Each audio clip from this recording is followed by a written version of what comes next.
All I want, and I pray, all I need are some better days. Hi guys, ako pala si Vito Biso. Ito ay hindi ka panipaniwala at sobrang nagulat ang lahat at pati ako nasa trabaho ako nito and bigla na lang naglabas or nagpost si Looney at si Pablo na meron silang break it down.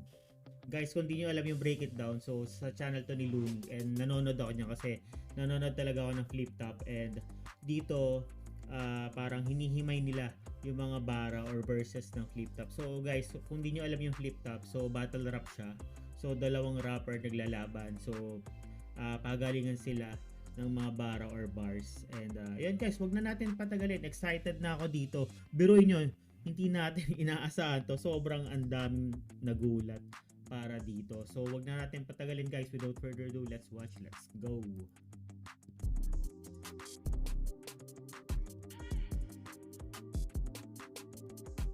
Welcome back to Break It Uy! Down at ngayong gabi. Grabe. Meron tayong Hindi ko napaka-special ito na guest. ma-imagine. We got Pablo from SB19. Let's go. What's up, everyone? Brother, Lakas maraming salamat, Maraming salamat dahil sa dahil pag-invite. nandito ka. Alam ko nagugulat sila ngayon na nandito ka. At Nice. napaka-grateful ko na nabigyan mo ako ng oras sa sobrang busy ninyo. At alam ko meron kayong concert na parating this katapusan and Yes. sa June May 31. June 1, di ba? June 1. May 31 and June 1, Yeah, di ba? May go. 31, June 1. Actually, yung May 31 namin, sold out na yun.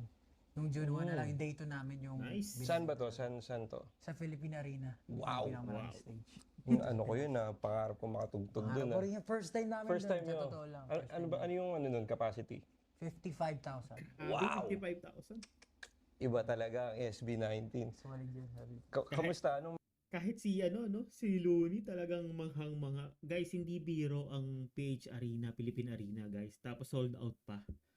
And in 7 hours yun, mga Grabe yun. pinagkakabalahan mo ngayon maliban sa bago nyong nirelease na music video na yung Dungka? Dungka. Napapanood ko yun. Ang ganda, ang galing ng production, ang angas nung nung backdrop nyo na puro speakers. Grabe. Paano Ang nyo? sarap pakinggan na parang pinipraise ni Looney ang SB19 at si Pablo. Sobrang, ewan ko, parang kinikilig ako. Paano nyo naisip yun na anong inspirasyon dun sa visuals dun?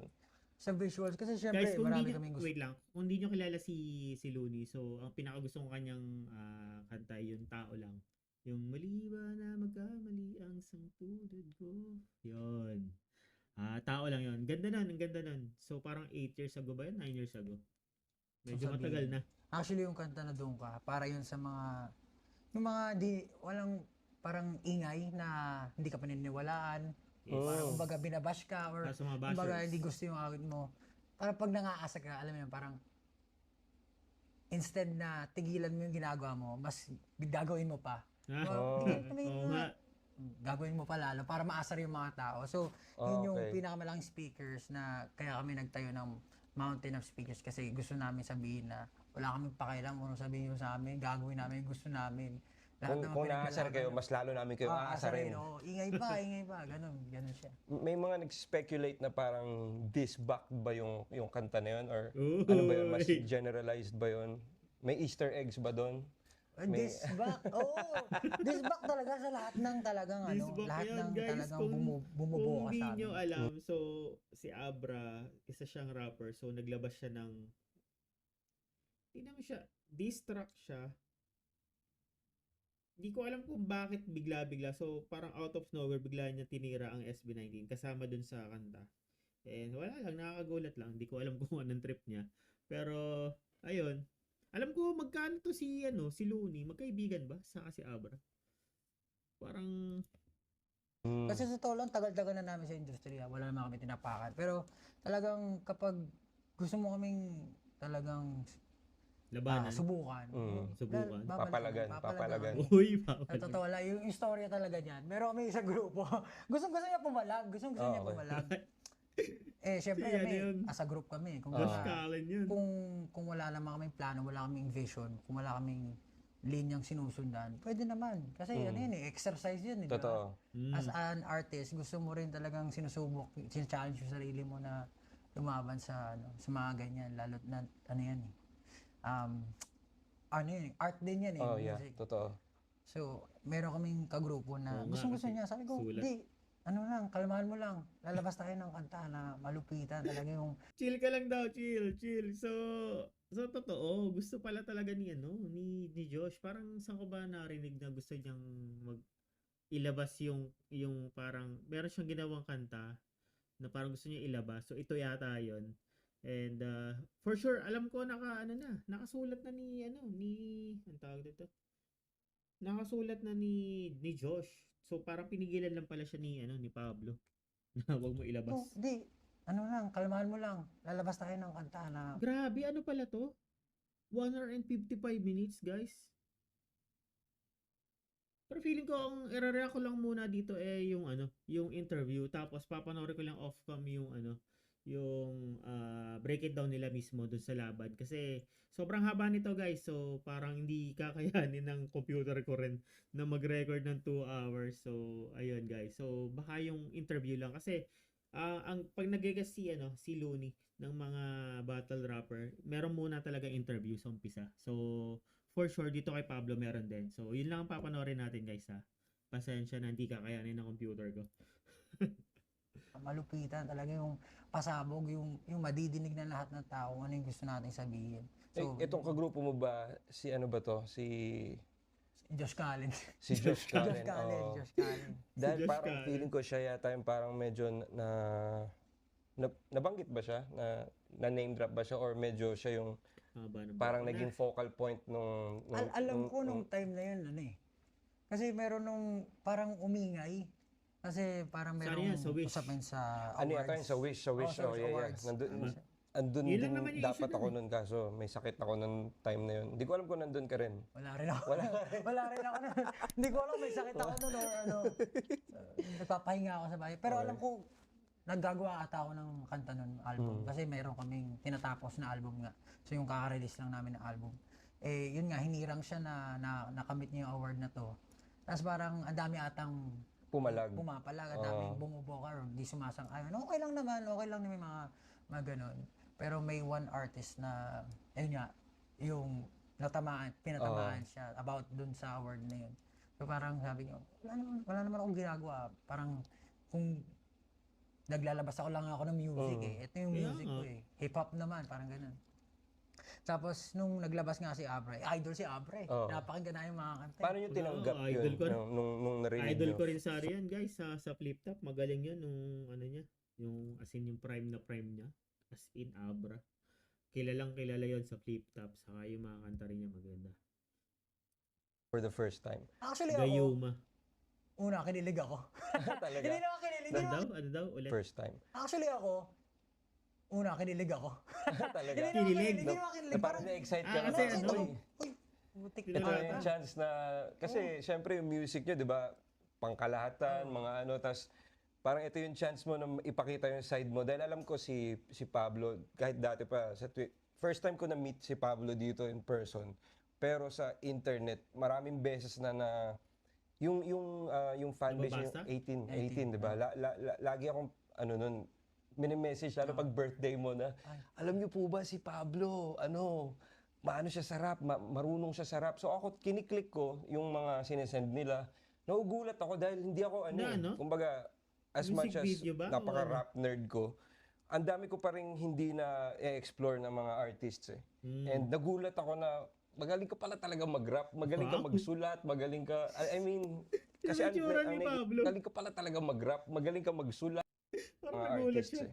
And nagulat ako na magaling ka pala talaga mag-rap, magaling ka magsulat, magaling ka, I mean, kasi ang Kinikilig-kilig nakikita ko sa Parang SB19 kinikilig din ako dati na parang Guys, hindi boy biro group. na purihin ka ng isang loony, guys. Na alam mong talagang kilala sa hip-hop or rap. And marinig mo sa kanya yon as in, personal, ganyan katabi mo. Talagang kikiligin ka nun, guys. Group na kumakanta. naman Hindi ko siguro alam na ako. may mga rappers na ganun level yung parang attention to detail na binibigay dun sa lyricismo. Yung pinakauna ko napanood yung Laluna. Wow, lalo na ba? Okay yun, pati Lupit yung kasi nun, visuals, guys. yung kung paano mo ni-rap, kung paano mo, nagulat ako na gano'n na pala kalawak yung saklaw ng rap, na umaabot na talaga siya sa iba't ibang genre, na i-inject na siya sa iba't ibang uri ng music. Kasi feeling ko, ano ka rin nung napanood ko yung ano na yun, yung music video na yun, pati yung nung narinig ko yung kanta, para nakita ko sa'yo na wala kang borders din pagdating sa creativity, na mas gusto mo na tinatranscend yung, Music. lahat, age, Yeah. Sa totoo lang preference. yung kwento ko dun. Kasi sa bahay namin, maliit lang yung bahay namin, Chris. As in, parang pag tumayo ako sa gitna, kita mo lahat. Ganon. Talaga. Yung mga magulang ko nag-abroad, tas nanay ko sa umaga, sa So, ganun trabaho. So, ang mga kapatid ko, kung ano yung Nasa bahay pinapakinggan lang nila, sila. napapakinggan ko rin. Mm. So, yung mga kapatid ko, nakikinig ng metal, magugulat ko, sa umaga pa lang, natutulog ka, magigising ka. So, hindi naman sa gusto ko yun, pero since na-expose ako, nagugustuhan ko na rin siya kasi wala naman akong magagawa nadidinig ko yung mga Na-appreciate mo Ayun na nga, din. Kahit hindi mo naman talaga gusto, kung lagi-lagi mo naman napapakinggan or araw-araw mong napapakinggan, magugustuhan mo na rin. Kumbaga, acquired taste. Kumbaga sa pagkain, parang kimchi, na sa umpisa hindi siya masarap. Pero pag lagi mo siya kinakain, lagi mo siya naaamoy, so parang masasanay na rin yung katawan mo or yung taste buds mo. So, acquired taste ang tawag doon. So, parang ganun yung kay Pablo. Din siya. Hindi ko, Slipknot, yan, mga ganyan, Escape the Fate, yan, kung ano pinapatutugtog nila. Slipknot, mga ano Tapos talaga. yung kapatid ko naman, mahilig sa hip-hop. So, napapakinggan ko na rin, sina Hopsin, ganyan. Hopsin. Idol yun, bro. Napakalupit. Ill Mind, no? Ill Mind of Illmind. Hopsin. 8, 5, 6, 7, 8, yan. Astig. Solid yan, yung album niyan. Sina J. Cole, yan. J. Cole talaga pinaka-favorite ko na rapper. So kasi yung estilo niya. Tapos, ayun, parang halos halo-halo na yung napapakinggan ko. Nahilig talaga ako sa music. Sabi ko, marunong naman, tinry ko mag-rap, ganyan. Instruments din. Instruments, gitara, piano, Grabe konti. naman, Grabe genius. pala to si Pablo. Kaya nga. Ganun siya nagsimula. Tapos, nung college, talagang So guys, alam niyo kung sino ang aking bias talaga. Pablo. Kaya ito ang suot ko. Let's go. nainganyo ako sa pagsulat ng rap. Kasi yung meron akong subject na gusto kong pinapasukan. Though, hindi naman ako never ako nag-cutting. Mama, hindi ako nag-cutting. Never ako nag-cutting na nakapagtapos man ako pag-aaral ng kolehiyo. Meron akong subject na Nakababa literary pala yung criticism. Yung subject na yun. Tsaka creative writing. Tapos, dun, mahilig ako magsulat ng poetry. So, parang dun ko... Yun yung, yung foundation mo, poetry talaga. Poetry talaga. Yung free writing, ganyan. Astig. Stig. Tapos, yung Ang term hirap paper kaya namin, ng kailangan namin mag-publish poetry. ng novel o kaya poetry, ganyan. So, doon ako nainganyo magsulat. Tapos, na-explore ko yung pagsulat ng rap. Tapos, di talaga ako rapper nung una. Pero, since nga, na-expose sa mga kapatid ko, sinubukan ko paunti-unti. Nag-rap ako sa tabi-tabi. Tapos, nahilig ako sa flip top. Kasi lupit mang sulatan sa flip top. Lalo na pag Malupit nakakarinig ka talaga. ng bars, yung, Oo. yung matitinding bara na Hindi mo alam kung saan nagsimula, Hindi kung mo paano kinonstruct, Oo. di ba? Pero yung last na napanood ko nga yung sa Break It Down yung kay yung sinabi ni Katana na parang okay Poseidon, okay ka lang dyan sa taas. Okay lang si Hades sa ilalim. Oo, angas na. Papakahusay nung linya na yun. Kumbaga parang magiging proud ka talaga pag ganun yung naisip mo kasi Yeah. hindi siya basta-basta eh. Nandun yung magic nung pagsulat ng mga salita. Yun yung So talagang talaga guys, hindi mo siya makita na eme lang, kumbaga kunyari lang nanonood si Pablo ng Flip Top, pero the way siyang magkwento, talagang makikita mo na gusto niya rin talaga ang rap, guys. So talaga kasi yun yung first love niya eh. And parang sa pagkakatanda ko, dapat talaga solo siya. Kasi saan ba niya nakwento yun? Sa doon yata kay Zach show ba yun? Zach Shang show? Yung inaantok na inaantok na host. So parang doon niya nabanggit na originally dapat solo artist siya, pero sinama siya sa grupo. So talagang makikita mo talaga na sobrang iba yung pag-iisip ni Pablo. Grabe. Ano. So, nung Kasi tumanda ako, sige. doon nag-start na ako magsulat ng kanta at age of 14. Nag-start ako tapos 14? develop hanggang Grabe yun. Ano tumanda ba ako. ginagawa ko ng 14? Wala. Nagko-computer. Nagko-computer lang ako nun. Dota, Counter-Strike ata yun. Tama. Counter-Strike, mga ganun. Sko. Si Pablo. Tapos Nagsusulat napunta ako na. dito sa SB. 14 nagsusulat ka na. 14. Yun yung Malupit. perfect age talaga eh, na parang i-expose mo yung sarili mo dyan para pagdating mo ng mga 20, meron ka ng 6 years na experience. Tas, Grabe nga. ano ka ba? Ilan taon yung nung una ka nagka-break? Ilan Break. taon ka? Like, Yung nakilala ako. nakilala ka? Oo. 23 na. 23 na. Doon na. So, meron ka na enough experience nun. Kung 14 ka pa na nagsimula. Sa totoo lang, yung writing ko kasi, mas sinasarili. Kumbaga, nagpa-perform ako for myself. Pero nung 23 ako, parang nagtatrabaho ako sa BPO company. BPO. Parehas tayo. nag-BPO ako. Doon din ako galing. BPO din ako dati. Tapos, nagtatrabaho ako. Tapos, bisit na bisit ako. Kasi parang, pucha, di dapat ito yung ginagawa ko. Hindi naman ako Oo, parang, hindi nakukwento ito niya ako lagi. eh. Yung Gusto ko suntukin frustration. frustration. Parang, gusto ko suntukin yung keyboard, yung ganun. Tapos, may nakita akong parang kumpanya na naghahanap sila ng talent. Alam mo yung pag passion mo, tapos uhaw ka na makilala or marinig yung mga awitin mo, subukan mo. Pakalam ako sa nanay ko, ma, resign ako. Siyempre, ayaw nila umpisa.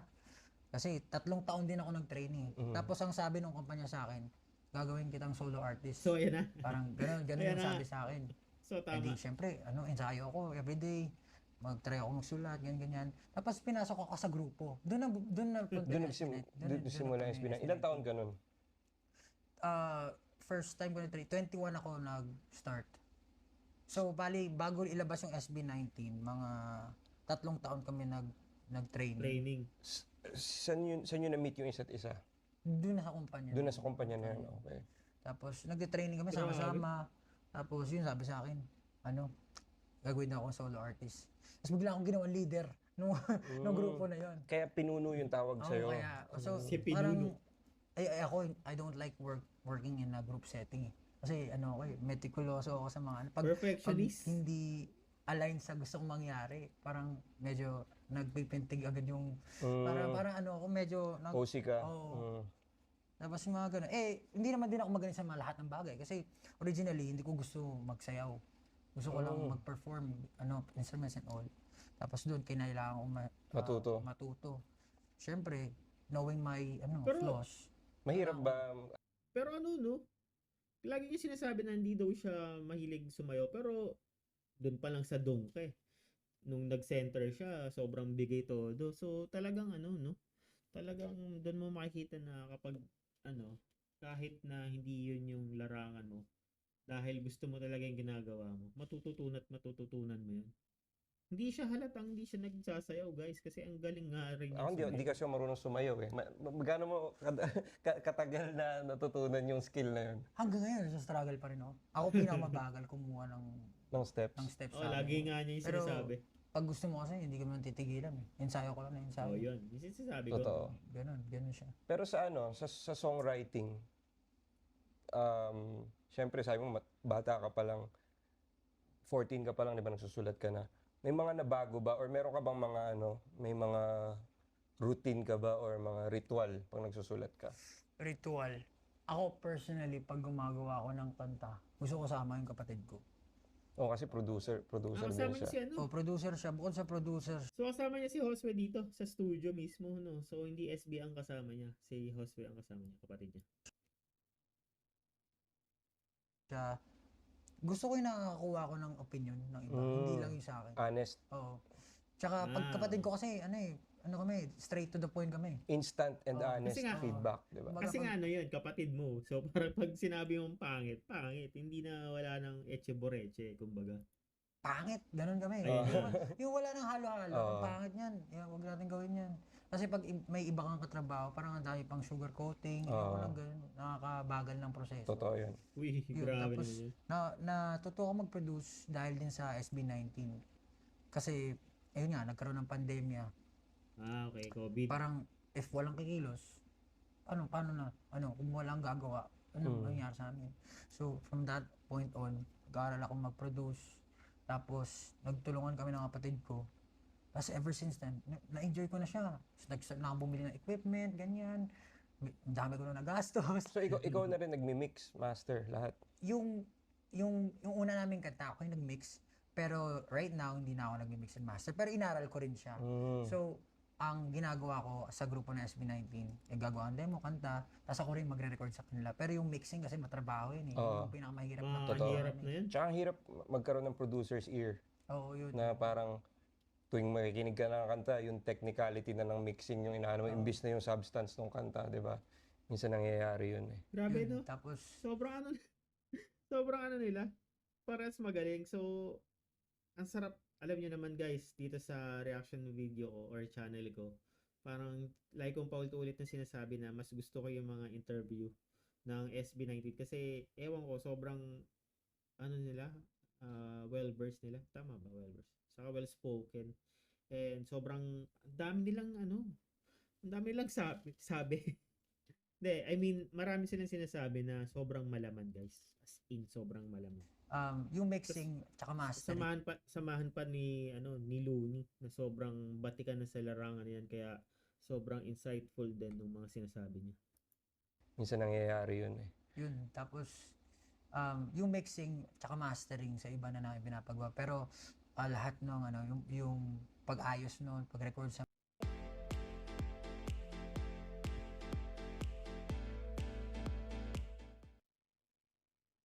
mga Ikaw nagdetect. Ako po nagdetect nun. Astig. Tapos dati, Grabe. kami yung kumot, ganyan. Kumot, Kumot, kasi alam mo yun, may tricycle, madidinig sa recording. May aso, may manok. Ganun kami nag-start ng SB19 na parang lahat, parang ginagapang siya. Parang lahat, small talaga, start small. Grabe na pa. Pero nairaos. Tapos unti-unti, Para silang magtropang nag-uusap lang, no? And hindi lang basta tropang nag-uusap, sobrang malalaman ng mga sinasabi. May substance, guys. Parehas genius yan eh. nakaipon pambili ng... Hanggang ngayon kami pa rin yung So lahat kayo dun sumusulat o hindi? sumusulat lahat, pero major ako talaga yung nagsusulat sa amin. Pero for this album, yung kaka-release lang namin, talagang nagtulungan kami para, alam mo yun, parang Oo. tines yung Parang meron ba kayong Gosh. expertise each? Parang merong magaling sumayaw, merong meron. magaling kumanta. Ganun ba kayo binuo? Or parang tinitrain nyo yung sarili nyo na parang sa lahat ng departments, kahit papano alam nyo na Hindi kami ganun binuo, actually. Ayun. Pero nakita ko na may strength talaga. So meron kaming, iba-iba kasi kami ng personalidad eh. Parang meron talaga yung parang comedian. Hindi naman comedian, pero alam mo yun, yung personality, bubbly, bright. okay. Pero ang husay kumanta tsaka sumayaw. Tapos yung isa naman, sobrang lalim ng boses. Tapos rapper din and all.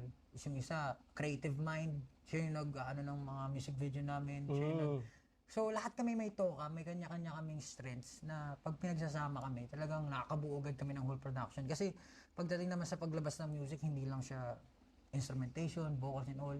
Meron pang marketing, alam mo yun, parang meron music video, visuals and all. Paano mo palalabasin yung personalidad mo Grabe dun sa... Nakakatuwa lang din kay Looney na kahit nagkukwento si Pablo, sobrang haba na ng kwento niya, hindi siya nagbabatin or pinuputol yung kumbaga hinahayaan niya lang na magkwento kasi nakikinig din siya, so good listener din kumbaga.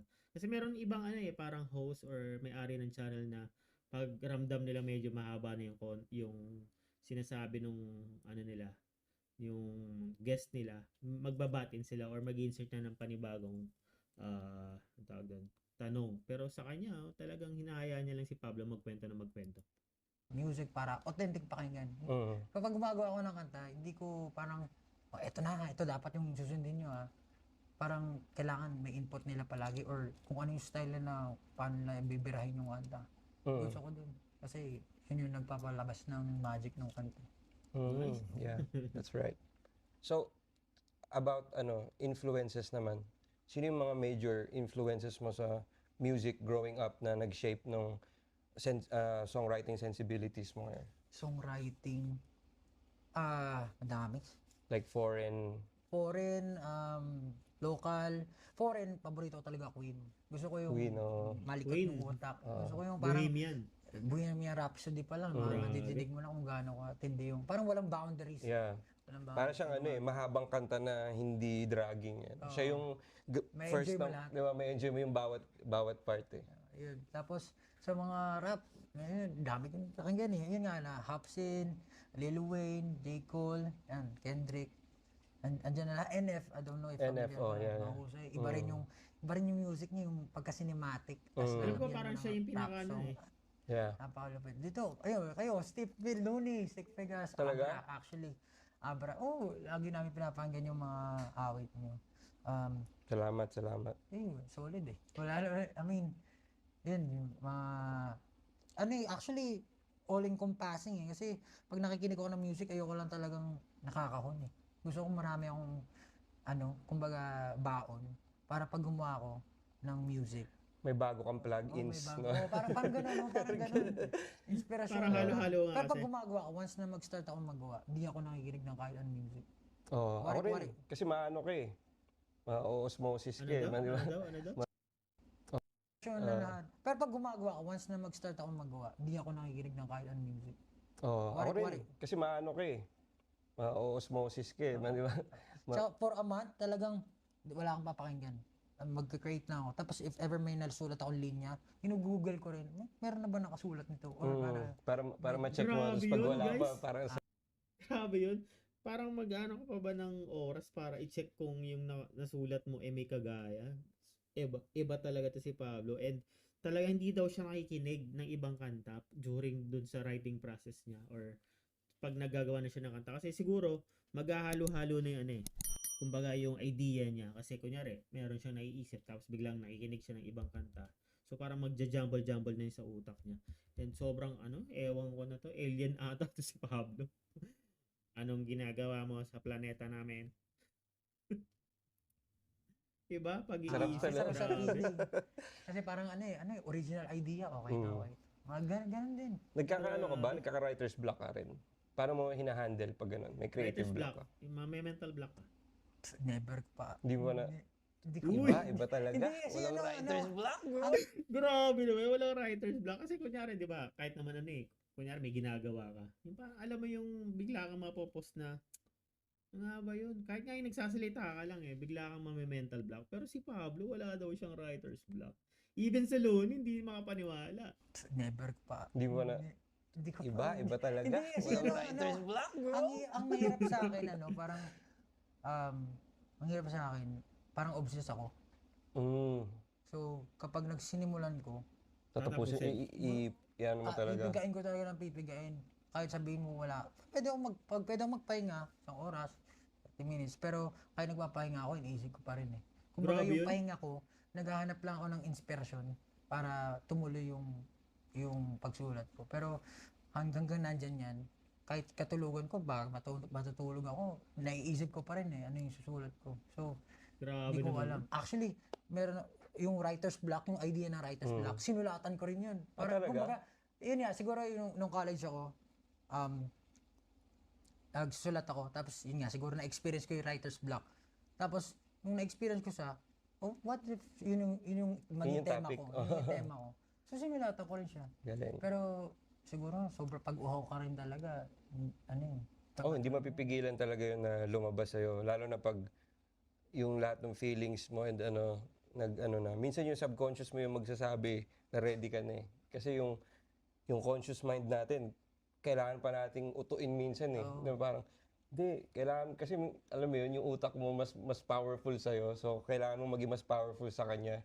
And siya contradicting siya kasi siya yung nagpapagalaw sa lahat eh. Pero, yun nga, merong certain kind of awareness ka sa sarili mo na para maano mo rin yung writer's block eh. Nakakagulat din na like ko tinatanong yun sa mga songwriters, paano nyo hinahandle yung writer's block, yung creative block, lalo na pag Kaya nga. Pero si Pablo, wala tulad daw nyo siyang na ganun. alam mo yun, dami ng successful songs, paano nyo hinahandle yung pressure para talunin yung last release nyo? Ayun, oo. Yun ba yung, kumbaga, tinitingnan nyo ba na ganun? Tinitingnan nyo ba sa dami ng views, sa engagement, o sa mismong feeling lang ng song? Actually, lahat. Lahat Kumbaga, ng... Kasi pag nasa industry ka, hindi lang naman pwede about yourself na lagi. Oo. Kailangan smart ka rin sa galaw Hindi mo. pwedeng selfish ka. Oo. Syempre, meron kang mga kumbaga, meron kang goal. Kung na-hit mo to last time, gusto mo ma-hit to. Itong buong album namin na nilabas, parang ang tanong namin, paano ba higitan yung sagad na? Kasi Kaya nga. sinasagad naman namin lagi eh. Mm. Pero gusto mo, after ka makagawa ng bago, better than Mas what better you've done pa? before. So, Better than yun lagi yung yesterday. tanong namin, isip kami, ano bang pwede natin i-level up.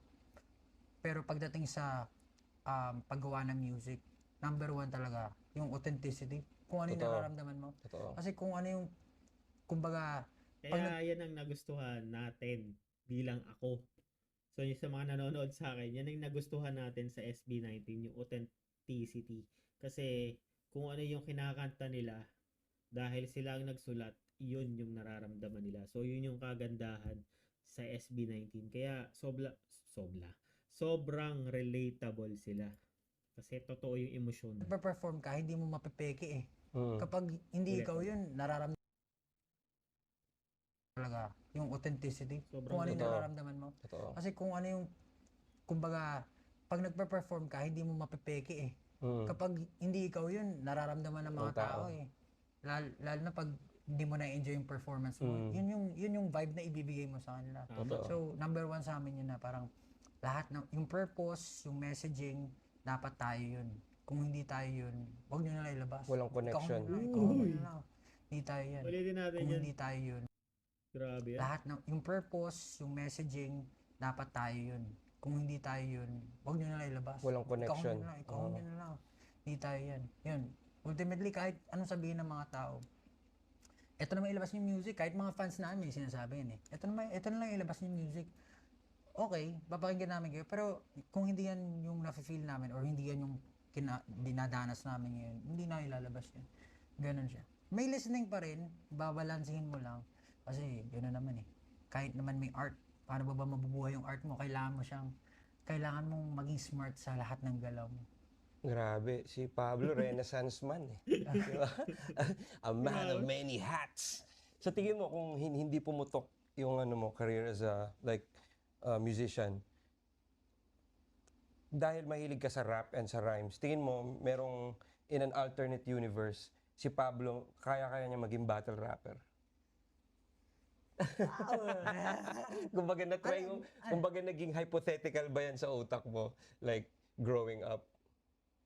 Battle rapper. Yeah. Tingin mo you can handle? Imagine ko siya eh. Alam mo, di ba kasi alam mo yung mga bata, nagba-battle rap din lang sila eh. Parang biro-biruan. Oo. Kami rin ng mga kapatid ko, ganun din. Siyempre, merong point na inimagine ko na nakikipaglabanan ako, tagisan ng salita. Pero ibang mundo yung battle rap eh. Ibang-iba siya eh. Meron siyang similarity sa paggawa ng music, pero pag rap kasi, di ba, kuwari, say, nakikipag-battle ka na, bilangan ng suntok yan eh. Oo. Pag sa music, nagkukwento ka eh. Nagkikwento. Tsaka Kumbaga, vibe. May narrative, Grabe. vibe and all. Sobrang talino naman itong dalawang nag-uusap na to. Putik, parang dalawang genius na nag-uusap. Sobrang daming sinasabi ni Pablo na iba yung pag-iisip ni Pablo. Alien nga to, guys. Alien! Say, nakikipag-battle ka na, bilangan ng suntok yan eh. Oo. Pag sa music, nagkukwento ka eh. Nagkikwento. Tsaka Kumbaga, vibe. May narrative, Tama. vibe and all. Mas maganda, mas dynamic, kumbaga, kumbaga nafe-feel ng audience mo. Pero pag battle rap, kailangan talaga punchline. Tsaka yung skin as a battle rapper Oo, din. yun din. Tingin mo kaya mong i-handle yun na may sumisigaw sa mukha mo. May mumura. Tapos pinapersonal ka. Kung ako lang, sasabihin ko hindi eh. Pero kasi meron rin ako, nag-call center agent din ako bago ako pumasok to. Kaya ako nag-quit. Kasi meron akong tawag na natanggap. Irate. Tapos, irate na customer. Pag tawag sa akin, pinagmumura ako. Tapos, tapos nanay ko dinamay. Ay, Oo. G. Iba na yun. Tapos after nun, wala na. Nag-resign na Oo. ako. Parang hindi ko masisigmura. Lalo pag Oo. personals, hindi ko Oo nga. kaya. iba't iba rin talaga, no? Ano yun? So, yun. Napakagandang mga sagot. Grabe. Salamat sa pagsagot doon sa mga tanong na yun. Napaka-curious. Curious lang din talaga ako sa kung paano mo hinahandle yung mga bagay-bagay sa dami ng ganap, no, ninyo. And gaya na sinabi mo, mga battle raps na pinapanood mo dati sa Flip Top, ano yung pinaka tumatak sa'yo ng mga battle na hindi mo Napakadami. Siguro yung recent ko napapanood ulit, yung I don't know if na pag TikTok ka kasi merong si Lenya si Palakid na nung sumisikat kasi yung ginagawa yung mga pulo. tutok na tutok na. Siguro yun, iwan ko sa delivery, yung messaging kung ano siya bigat. Sobrang effective eh. Tapos parang music din sa ears. Alam mo maraming gumawa ng parody nun, kahit ibang lengguwahe. Iba yung lengguwahe yung ginagamit nila. Pero parang nagustuhan siguro nila yung cadence or yung cadence. yung bato. Tsaka ano kasi, tunog onomatopeya kasi na pak, parang mga ganun. Parang natural pakinggan. Sarap pakinggan. Yun siguro. Pero yun nga, yung mga recent, ang dami. Sa sobrang daming magagaling sa Flip Top. Mga baliktaran ni Mot, mga ganun, na mabibilib ka talaga. Pero Marami, no? classic. Ano na kasi, 15 years na rin eh. Hindi mo na, ang dami ng ere. Kung bigat lang, kung ano lang, kung line na hindi ko makalimutan, yung classic, yung unang-unang pang Flip Top na pinapanood ko, yung kay Delo na yung itlog mo kasing laki ng holes. Yung balls. Kay ano ba to? Kay laban niya si Target. Yun. Classic yun. Isa yun sa mga nagpaputok din sa Flip Top ng mga battle. Ano pa yun eh, may part 1, part 2 pa yun dati. Sinachap-chap. Nabanggit mo si Mot kanina. Speaking of that, ang papanoorin namin na laban ngayon ay... So ayan guys, yun yung interview. So itutuloy ko na lang to, pero tatapusin ko na yung reaction ko kasi sobrang haba nito guys. Tinan mo 26 minutes pa lang yun. 1 hour and 55 minutes yan. So halos isa't kalahating oras pa yan. And ewan ko, sobrang unexpected talaga tong video na to kasi dito mo ngayon ko lang din na panood si Pablo na nagsasalita about sa rap. Kasi usually pag sa interview, yung buhay nila na SB19, kung paano lang siya nagsusulat, kung paano binuo yung simula at wakas, paano binuo yung kantang to, bla bla bla. Pero ito, as lyricist mismo, paggawa ng kanta, paggawa ng letra or ng mga baybay ng kung ano man. And sobrang sobrang genius. And siguro kaya ako naging bias si Pablo kasi sobrang namamangha pag sa mga ganyan tao na sobrang parang paano ba, dedicated sa ginagawa. Kasi doon pa lang sa mental block, sa writer's block, wala daw siyang ganun kasi ang gusto niya, pag sinimulan niya, tatapusin niya kahit ano pang mangyari. Literal na pipigain niya hanggang sa dulo, kadulu-duluhan. So guys, anong masasabi nyo sa na to? Sobrang saludo ako guys, saludo.